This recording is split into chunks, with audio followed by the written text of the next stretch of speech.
2 minute हमसे बात कहला ना। हाँ बोला। हो सके तो शाम का मिले आवा ना हमसे 5 मिनट खातिर। हम तो का कहले रहनी ना, वो दिन हमारा आखिरी मुलाकात रहे, फिर भी तो हमके कॉल करे था। अच्छा ठीक बा, मिल ना सकलू तो वीडियो कॉल पे 5 मिनट खातिर बात कहला ना।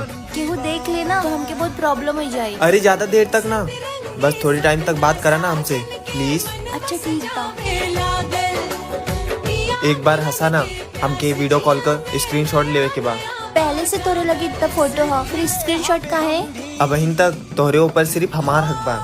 कल के दिन केहू और के नाम के मेहंदी लग जाई तो हम चाह के भी ये हक ना जता पाई। और ये स्क्रीनशॉट जब भी तुम्हारी याद आई तब महसूस करब कि तो से हम वीडियो कॉल पे बात करे थी। और हम भगवान से दुआ करब कि तू जहाँ भी रहा हमेशा खुश रहा और तुम्हारे चेहरे पे खुशी हमेशा बनल रहे। प्यार नहीं खेली खल हाथ के लकीर में नहीं खुद